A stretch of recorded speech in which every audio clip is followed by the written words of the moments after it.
Today, on our first episode of Sisterly Stories, we will meet 32-year-old Michele Lopez.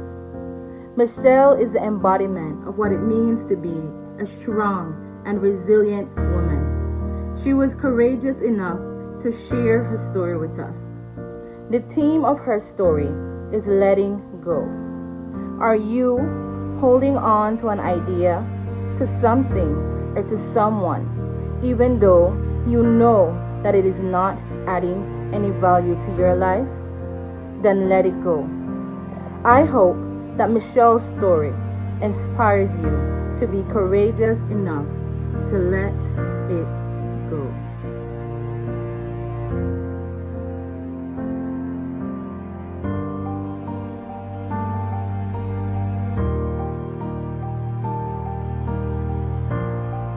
Good afternoon. My name is Michele Lopez, and today I would like to share my story. And the theme of my story today is letting go.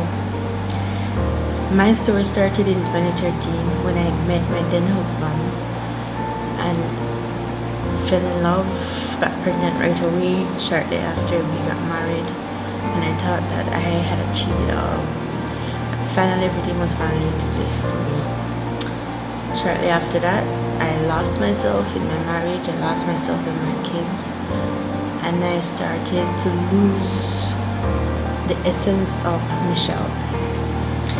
And I started making excuses, trying to hold on to the idea of what a family should be.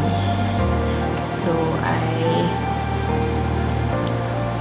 kept a lot of stuff from my family in Belize City. His family was aware of what was going on. However, there was a lot of physical abuse and emotional abuse. Of course, he's a pretty boy, and he couldn't keep to himself. And as a result, there was a lot of chaos within the marriage. For the first 2 years, he refused to work. I was the one providing, and that in itself was strenuous. And I just kept making excuses that I didn't want to let my family go.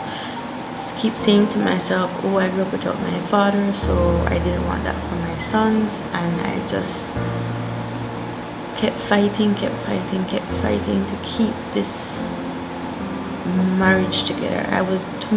Now looking back, I think I was in love with the idea of love and the idea of marriage and the idea of this perfect family, this two-parent home. However, like the Lord saw what I was going through, and He knew I deserved better. So in 2016,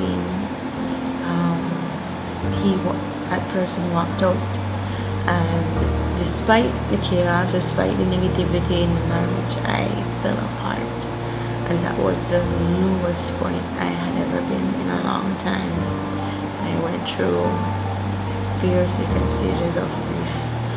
I was in denial at one point, begging him to take me back. He was into mind games, and I allowed him to play those mind games when he was back and forth between other women. And eventually it got to a point where I was so engulfed in rage that I was so angry all the time. I was not myself.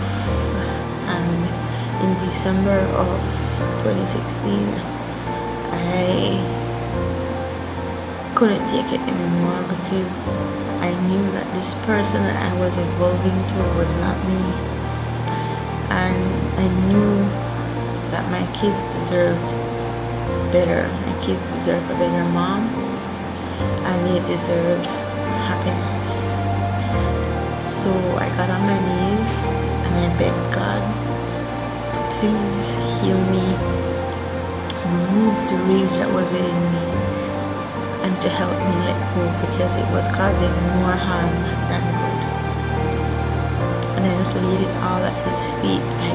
That night I cried, and the next morning I woke up rejuvenated and moved forward.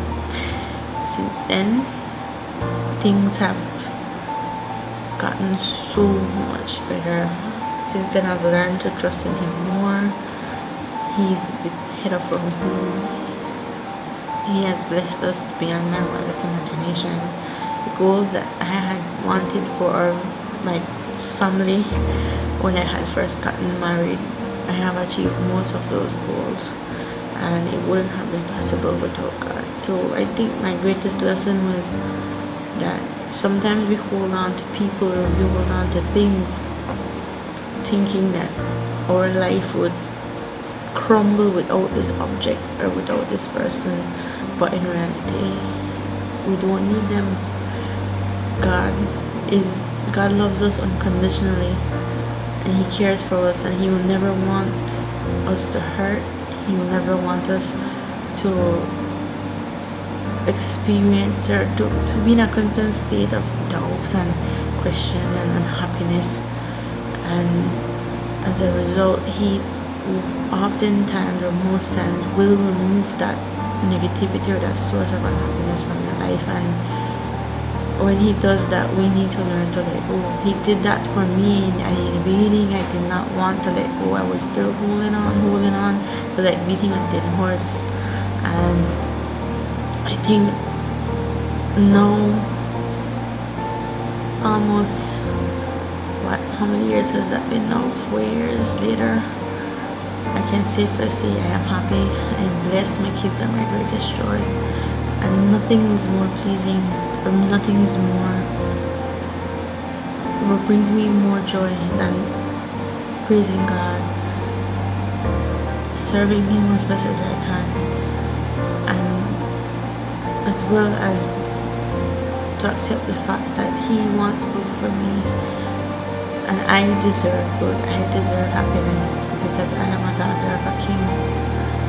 And so from now on, or from then on I should say, I have been learning to let go. If God says no, it's no. So that's just my advice to you. It might seem like the days are dark, it might seem like there's no way out, but God is there, and God will see you through. Let's talk. Leave your thoughts and comments below. And if you would love to share your story, please feel free to contact us.